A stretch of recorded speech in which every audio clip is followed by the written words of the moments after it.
তুমি কি সে ব্যক্তির অবস্থা দেখোনি যে তার কামনা বাসনাকে নিজের মাবুদ বানিয়ে নিয়েছে?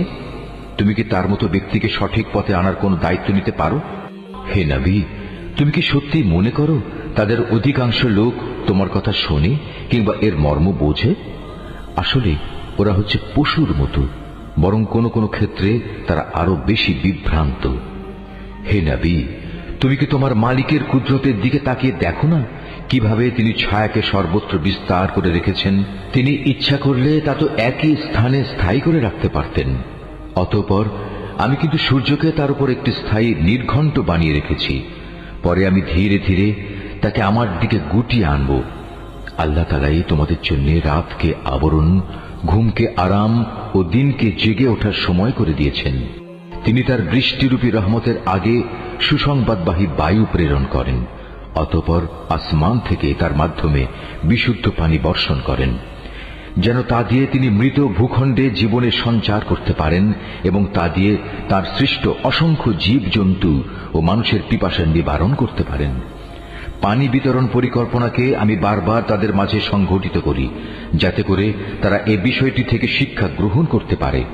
কিন্তু অধিকাংশ মানুষই আমার অকৃতজ্ঞতা ছাড়া অন্য কিছু করতে অস্বীকার করল। আমি ইচ্ছা করলে প্রতিটি জনপদে এক একজন সতর্ককারী পাঠাতে পারতাম। অতএব তুমি কাফেরদের এই অভিযোগের পেছনে পড়ো না। তুমি এ কোরআন দিয়ে তাদের প্রচন্ড মোকাবেলা করো।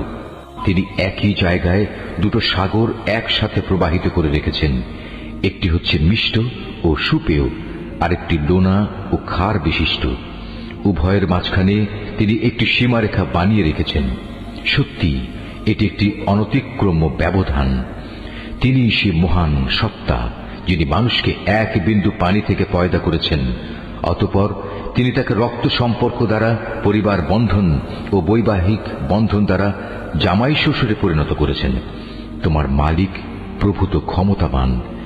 এ সবকিছু সত্ত্বেও তারা আল্লাহর বদলে এমন সবকিছুর ইবাদত করে যা না তাদের কোনো উপকার করতে পারে না তাদের কোনো ক্ষতি করতে পারে। আসলে প্রতিটি কাফের ব্যক্তি নিজের মালিকের মোকাবেলায় বিদ্রোহেরই সাহায্যকারী হয়ে থাকে। হে নবী, আমি তো তোমাকে কেবল জান্নাতের সুসংবাদ দাতা ও জাহান্নামের সতর্ককারী রূপে পাঠিয়েছি। তুমি এদের বলো, আমি তো তোমাদের কাছ থেকে এজন্য কোনো পারিশ্রমিক দাবি করছি না। হ্যাঁ, আমি চাই তোমাদের প্রতিটি ব্যক্তি যেন তার মালিক পর্যন্ত পৌঁছার সঠিক রাস্তা অবলম্বন করে। হে নবী, তুমি সেই চিরঞ্জীব সত্তার উপর নির্ভর করো যার মৃত্যু নেই। তুমি তাঁরই সপ্রশংস পবিত্রতা ও মহিমা ঘোষণা করো।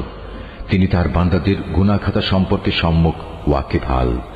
তিনি মহান আল্লাহ তাআলা, যিনি আকাশমণ্ডলী, পৃথিবী ও ওদের মধ্যবর্তী সমস্ত কিছু 6 দিনে সৃষ্টি করেছেন। অতঃপর তিনি তার আরশে সমাসীন হন। তিনি অতি দয়াবান আল্লাহ। তার মর্যাদা সম্পর্কে সে লোককে তুমি জিজ্ঞেস করো যে এ সম্পর্কে অবগত আছে। এই আয়াতটি যিনি তেলাওয়াত করবেন এবং যিনি এই আয়াতটির তেলাওয়াত শুনবেন তাদের সবাইকে এখানে একটি সাজদা আদায় করতে হবে। এটা ওয়াজিব। যখন ওদের বলা হয় তোমরা দয়াময় আল্লাহ তাআলার প্রতি সাজদা অবনত হও, তখন তারা বলে, দয়াময় আল্লাহ আবার কে?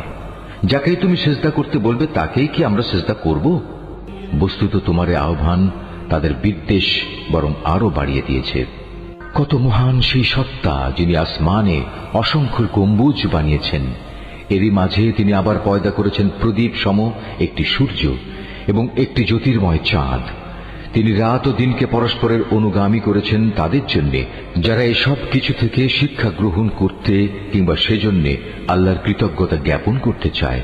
দয়াময় আল্লাহ তাআলার বান্দা তো হচ্ছে তারা যারা জমিনে নেহায়েত বিনম্রভাবে চলাফেরা করে এবং যখন জাহেল ব্যক্তিরা অশালীন ভাষায় তাদের সম্বোধন করে তখন তারা নেহায়েত প্রশান্তভাবে জবাব দেয়।